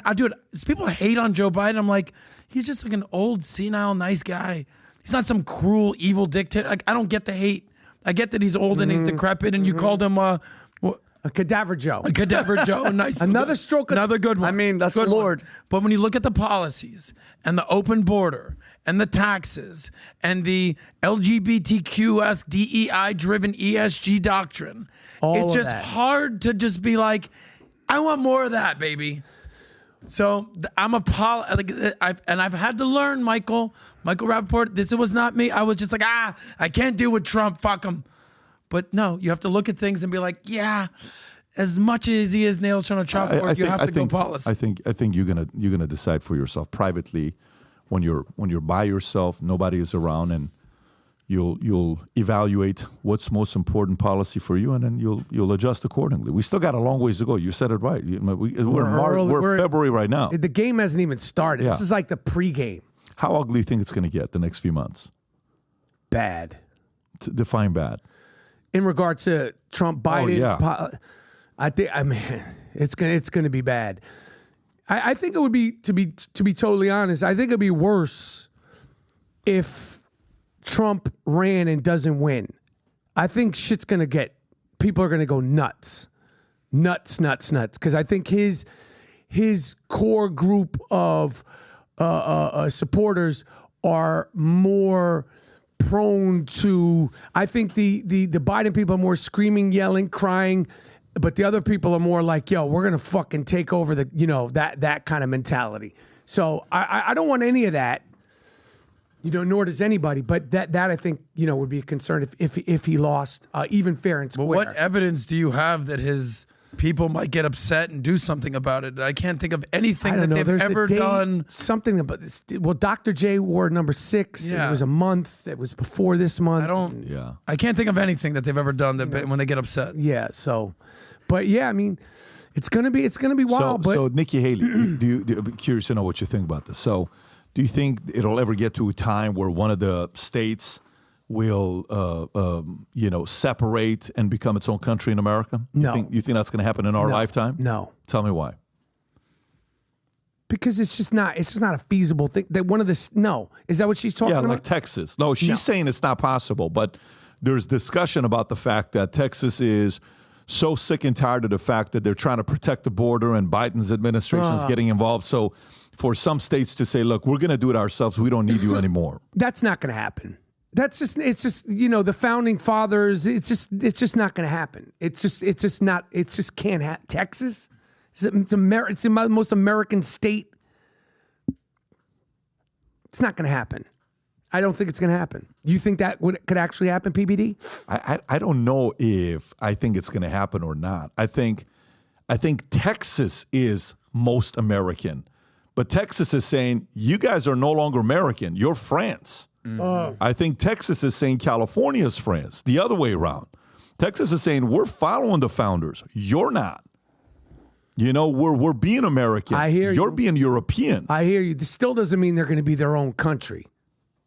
It's just not going to happen. But you said it's going to get very ugly. Yes. Do you think it's going to get ugly to the point where, you know, Trump's camp is going to come out and say, you want to do this? No problem. We're going to flip 6 states, and here's what we're going to turn it into. That's going to be its own country. Like, you don't think it's going to get that ugly? Because J6 wasn't ugly. J6, a lot can say was ugly, but not as ugly as what you're talking about. Yeah, You're talking about civil war. I'm talking purely to the point where, because I'm thinking that's where you're going. If you're saying it's going to get ugly, that means one side is saying, screw you, you let 20 million people in, we will never be able to win again. This will be a Democrat vote for the next 20, 30, 40 years. You're going to turn us into Europe. We're going to be losing our voices, and I'm not having this. I'm not going to live in a country like this. God forbid that happens. You know, that's crazy if something like that happens and it's like that kind of thing. I mean, you know, as I've gotten older, you know, anything is possible. You know, there's been a lot of things that have happened, you know, in my adult life that you never thought that the towers would come down. You know, there's a lot of things that I never thought would happen. God forbid that happens. You know, that's a dangerous thing, you know, if that happened. It's just, I mean, because think about it though. Because if the people realize that they're getting screwed over, like Hillary tried cheating in 2016, 2020 was some shady ass shit. Was it? But think about this, Mike. 2020, I think he lost. I hold on, but hear me out. He lost. But let me say my piece. In 2020, the Democrats had 18.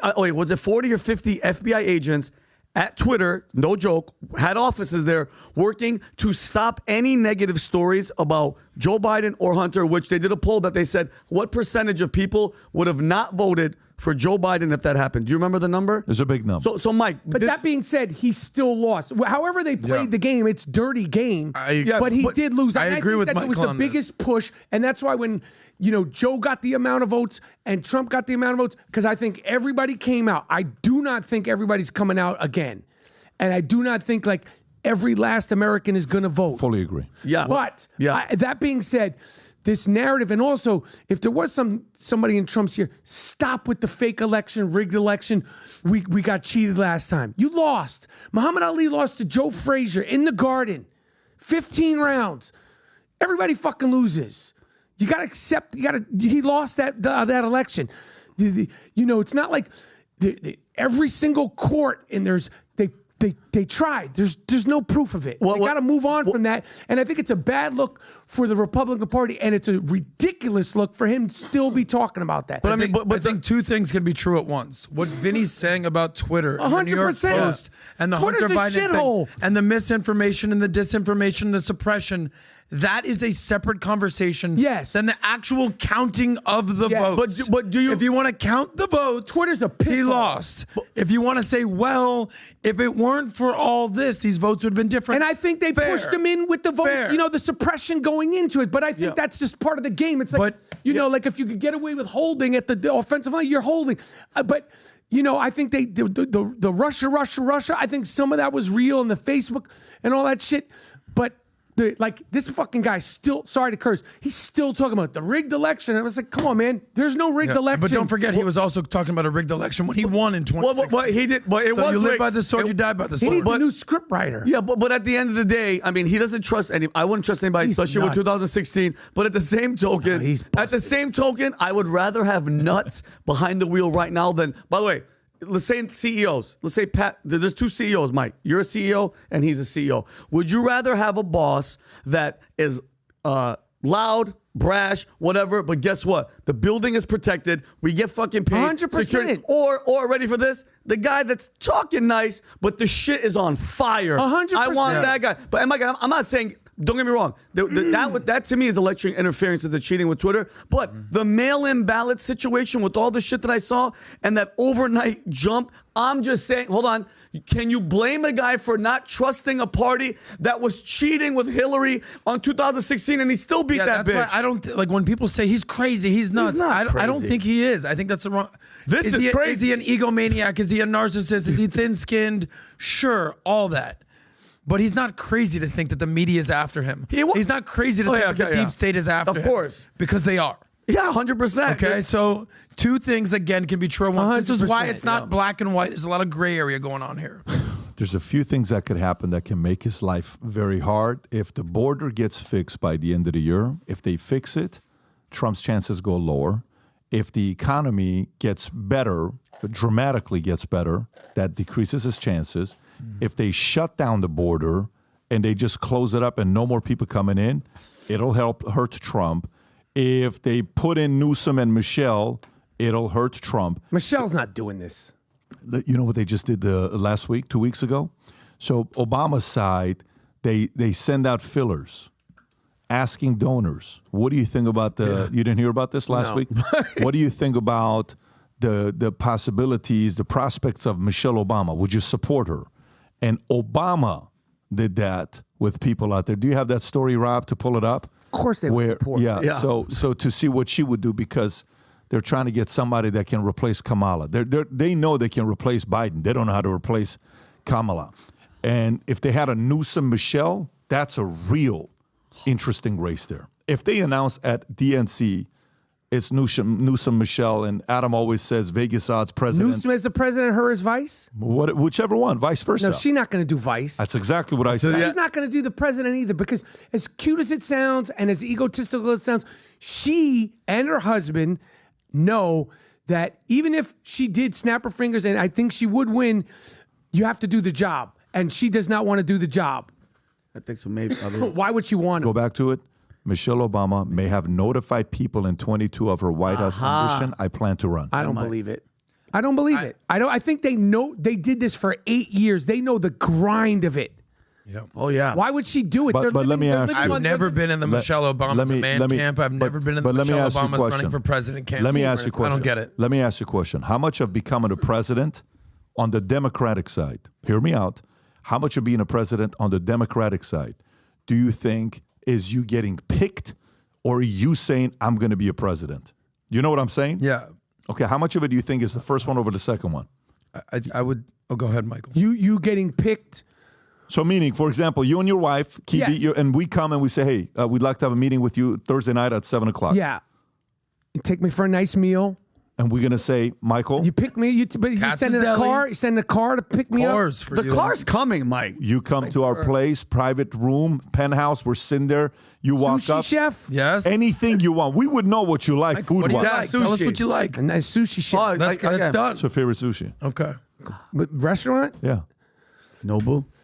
I mean, there's a bunch of Nobu. Sugarfish is very Sugarfish is dope on Sugarfish Ventura. really- Sugarfish is great. Just it's straight down the middle. What There's about other places that are more exotic. Noshimoto? Yeah. You call it? Yeah. Yoshinoya. Yoshinoya. Yeah. I can't get He's his name right. confused. So, okay, Masahisu. what percentage you think the party comes to you and says, hey, we want you to run, and you're going to run, and we got money for you? That works for me and my beautiful wife. But we haven't been president before. So Barack and Michelle Obama, they know the grind. They're living, they're producing But hear me out on where Netflix. But I want you to know where I'm going with She it. gets to make a choice. No, I don't think so. See, that's what I'm saying. hear me out. I think they go, yo, we need you. Yeah. You're going. She doesn't need anybody to say we need you. She understands what's going on. Yeah, but I guess the question I'm asking, guys, the question I'm asking, 60-40, Pat. you're saying 60-40 what? Saying 60-40, the establishment comes in and says you've been chosen. You run a poll. I want 40% buy-in. So let's just say they come to you. Yeah. By the way, I'm kind of with you. I think it's more them coming to you than I'm going to go be a president. I agree. I think there's a lot of guys that say I'm going to go be a president, and you don't even know their first name, sit down, right? buddy. Yeah, and they just don't have it. You can have that. Aspirations are great, but I want to be an NBA star. 6-inch vertical leap, bro. Go bold. You're going to be okay. But okay, so if that's the case, if Obamas were chosen, those same people that came knocking on their doors and turned them into a president, 2-term, are going to come back and say, look, guys, if you believe in that, now here's the second question. What's the likelihood of those same guys who are not your friends? They're not best friends with you. These are not the type of people that go to dinner with you to get close to you. Yes. These are power players. I'm going to get the good meal. You will get the good meal. It's Okay. going to be very good food. But these are the guys that intentionally keep distance from you so they can be a bad person to Yes. you. And They you need to can't be any emotional about it because, listen, we don't have a relationship, okay? What are the likelihood of them coming and saying the following, of this conversation taking place? Hey, Michelle, it's party before country, and your party needs you right now. Because if we don't, Trump's going to get elected, and we've ran 200 surveys, we've ran the numbers, we ran analytics, and the only two that works to win is you as a president, Newsom as a VP. We know you don't want to do this because you have a great life, but if you don't, Trump's going to get elected. And if you don't, those three things that nobody knows, we would have to leak it. Wow. We don't want to, but we would have to leak it. We would prefer to be easier. We can have you only be a one term, but because after the one term, we can have somebody else come in. But we need you to come in right now because we don't have anybody more qualified than you to be the VP. That's the What do you think is the likelihood? I don't think that would work with her and Barack. It's the two of them. It's not happening. But Mike, I think who do you think right now is running the Democratic Party? I'm curious. Yeah. Tell me why. Why do you think? Because I think that they have been there. They've done it. They are living an incredible, successful life of retirement. They're celebrities. And I think that Michelle and Barack, both of them know that they would have to do this job that I think they've already, it's like going backwards. Even though she wasn't the president, I'm not doing this shit. I sat there and watched this almost killed. My husband came in there, was lean and mean. It came out, it was like, you know, he made it out looking better than most. But I mean, they grade him up and it takes a toll on you. And I don't think she's doing it. Their kids are adults. I think they're done. I just think they're done. Still looks good, but I mean, it takes its toll on. What do you think? I personally think it's, I'm being dead ass, Mike. I think it's hey, listen, because if you think about it, who's in charge of the Democratic Party? Who is it? I think it's Barack is up there, Hillary's up there. Who else would you put up there, Adam? That's like behind the scenes. That's like, yo, like, listen, this is what we're trying to do. The money. The money. Yeah, follow the big tech donors. So Mike, I kind of feel where he's coming from. It's like, listen, we know you don't want it, but guess what? We need you. This is it. Because guess what? This cat is Trump is almost a shoo-in if they don't put him in jail. If you don't, we are done. And then he's going to expose everybody. I don't know. Here's how I see it. Okay, Yeah. Here's how I see it. The way I see it is that won't happen to an anti-establishment candidate. Okay? So what's an anti-establishment candidate? Like, I don't think you can do that with Kennedys. I don't think you can do that with Trumps. I don't think you can do that with RFK. I don't think you can do that with the anti-establishment guy. But the establishment guy, you know what they're saying?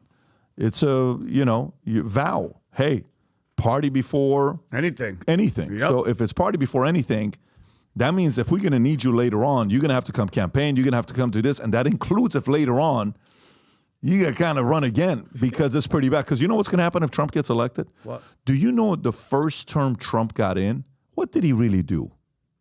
On his first term? What did Trump really do to Hillary? What did Trump really do to anybody? Nothing really. Actually, think about how you know how you say his bark is louder than his bite. So he said you'd be in jail. Yeah. She never went to jail. He never went after her. Yeah. So he never did nothing. Would you be concerned if Trump got? I know we're staying on Michelle, the potential, but would you be concerned with all his resentment and anger towards all these people? If he did win, that would be his agenda, and it would sort of, just get revenge on everybody. If in the following way,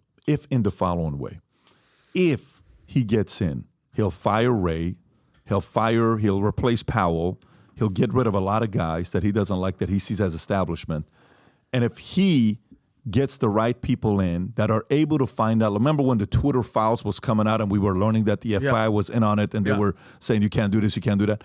If we get the FBI files, if we get CIA files, meaning if somebody goes in and shows like how dark it is in these institutions, and he finds out that the Baracks and the Hillarys and the Michelle, he really, really finds out, I think it's going to be vengeance. Yeah. If it gets to that level. Is that good for the country? I don't think it is. But what I'm saying to you is if he goes in and just wants to get the job done and he does what he does with the economy and then gets another person to come in and be there for 8 years, great. But for me, from the standpoint of ask the question the other way. Ask the question the other way. What if he doesn't find out? What if another person from the establishment is still running America? What if another person from the establishment is still in the White House? What do? They keep using the weapon, the justice, the DOJ to weaponize against anybody they want. And what does that mean? Somebody you support later on? A candidate you support later on? Man, that is not a country you want to be living in. It is not a place you want to be in, because at that point, your voice doesn't matter.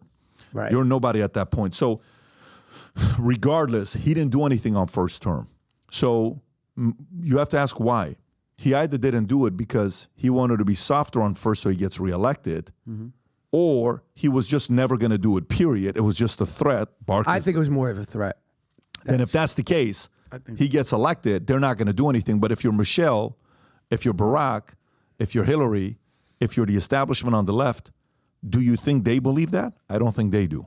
No. I don't think they believe what you think. No. I think they think he's going to go in and seek vengeance.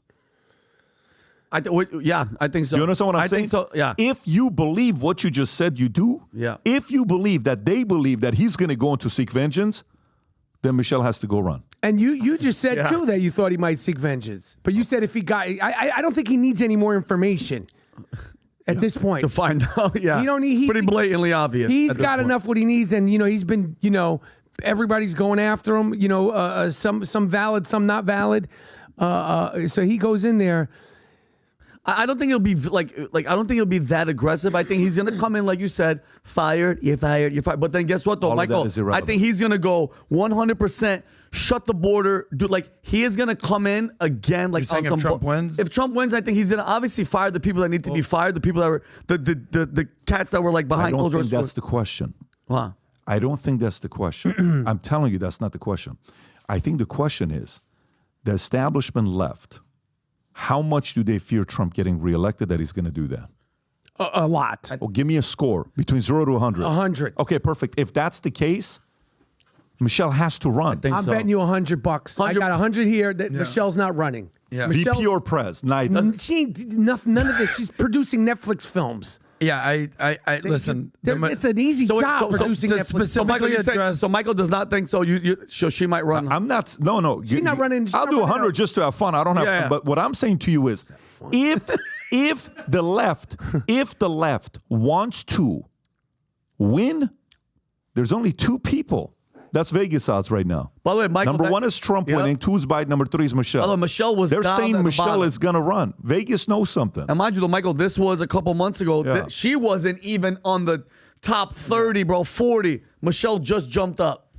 That's crazy, bro. I've heard that too. I just don't. It's still 11-1. Look, it's still is February. it in the realm of possibility? Yes. I've been the biggest proponent that she's not running. There's been no evidence of running.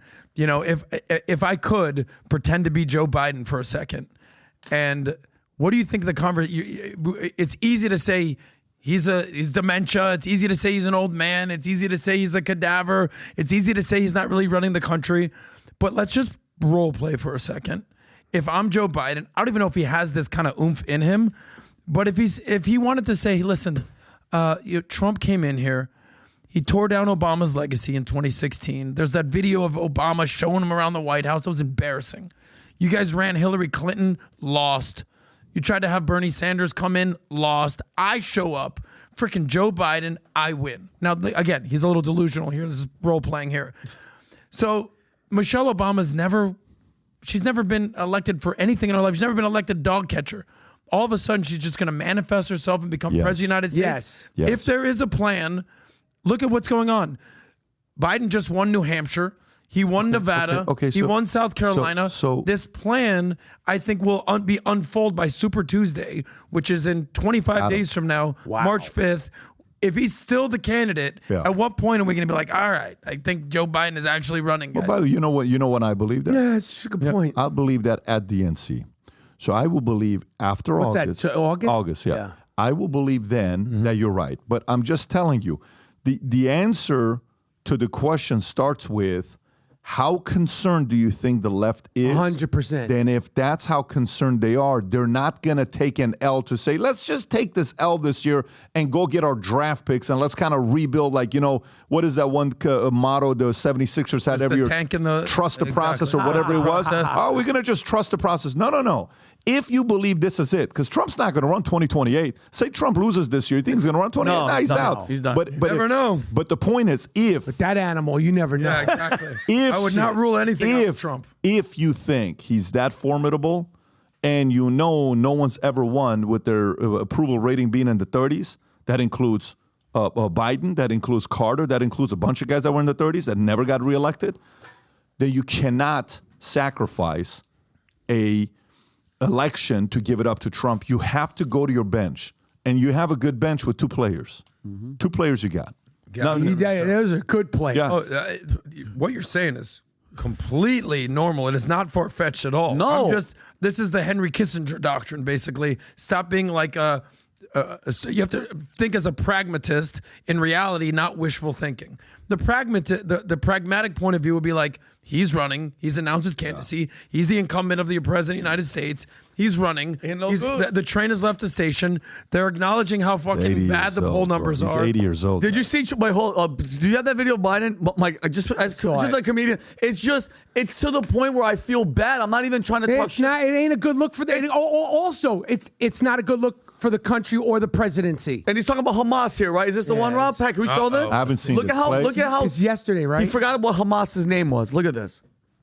There is some movement, and I don't want to. Some other piece. Well, maybe choose my words. Watch this. But he There's did some one- movement. There's been a response from the. Somebody has to yell it out. Look. There's been a response Look. from the opposition, but yes, I'm Somebody sorry. yelled Hamas. From Hamas. Probably Blinken. But it seems to be Dude. a little over the top. No, listen, these guys. That's sad. That's sad. Let me ask you a question. As of today, and also I appreciated the way that you went at that dude that was here, that fucking guy, Bassem Youssef, My good friend, Bassem Youssef. the comedian. Shout out to you, the Bassem. comedian.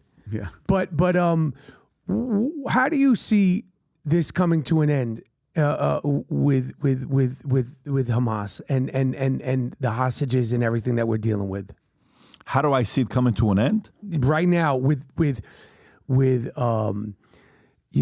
Hezbollah, the hostages, and what's going to be the end of this? Let's wrap up on this topic. So we got prep for upstairs. But here's what I would say with that part. I think it would be good for Jews if Biden doesn't get caught on a hot mic saying, F Netanyahu. Go F yourself, Netanyahu. He's an effing idiot or something like that, right? He's an effing bad guy, yeah. So you say that to Netanyahu.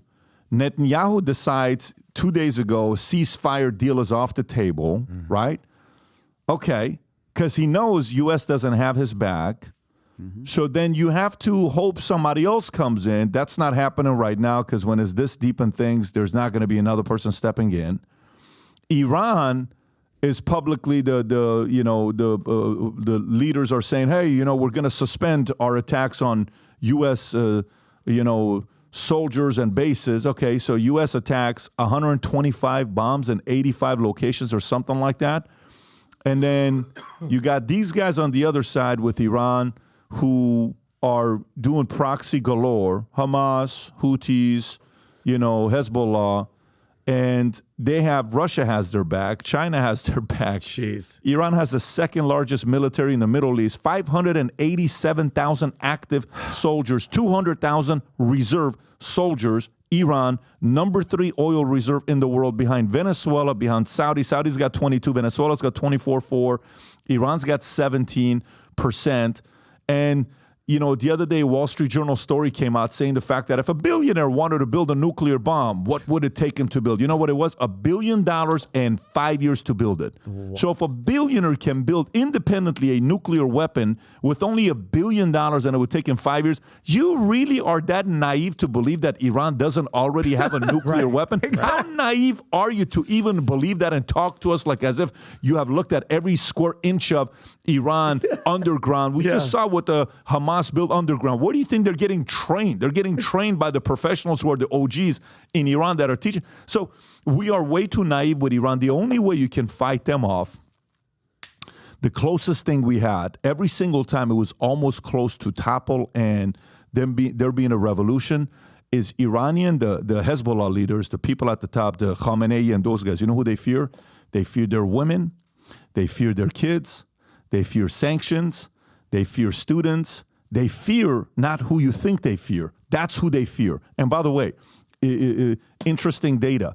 When they held hostages, 50 students, this is during the Carter era, you know how long they kept the hostages? For 444 days. You know when they released these hostages? A second after Reagan was giving his inauguration speech. Wow. A second. You kept them for 444 days right there. Jeez. They kept them for 444 days, 50 hostages. The moment Reagan came in, they're like, holy shit. So Iran fears a strong leader like Reagan and Trump. They fear it. Somebody that's like, you do something, I will take out Qassem Soleimani and everybody else. If you do this ever again to the U.S.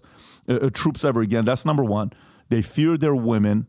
They fear their kids. They fear their students. They fear sanctions. And that's what Trump was pushing. Boom, boom, boom, boom, boom. But today, with Hamas, with Israel, unfortunately, U.S., the leader at the top is not showing that publicly they're supporting them. They're actually showing, I don't know, man. That's not a good look. There's no strength. Not a good look. When you see something like that and they're watching, there's no strength. You can do whatever you want. You're right. The only thing Iran needs to know is one thing. If Iran knows U.S. has Israel's back, they shiver. 100%. But they know they don't. And they're sitting there saying, this is awesome news. Yep. This is awesome news. Best news ever. For them, for Iran. Them, big time. For Iran, not for, of course. It's great news for them. Anyways, Michael, really enjoyed it, man. This was awesome. This was amazing. I appreciate it. So we got two bets. We got two One bets of the going. bets is here. Big bets. Big bets. Our bet on camera is the Knicks are making the finals. They don't have to win, though. Michelle. And he's Michelle just running, Mike. He's just running. And we got a $100 bet. The fact that I came to this show and we didn't discuss one thing about movies, barely anything about sports, and anything else is astonishing to me because I just never thought that I would be sort of having these kinds of discussions because it's not something that, years ago was like 6-7 years ago was in my wheelhouse of discussions. So Life changes. Now, Life changes and different things become important. Anyways. Winning bet. Look at me now. Winning bets with PBD. Hey, listen. When you were growing up in Yonkers, you never dreamed of it. I never thought that it would be this big. Enough with this Yonkers shit, all right? All right. By the way, Adam says that Adam grew up in Miami in the rich neighborhoods, so just a schlepping over here, hanging out, the best Jewish athlete in Miami. Yeah. Have a great one, everybody. Take care. We'll do this again next week. Bye-bye. That was great. Awesome.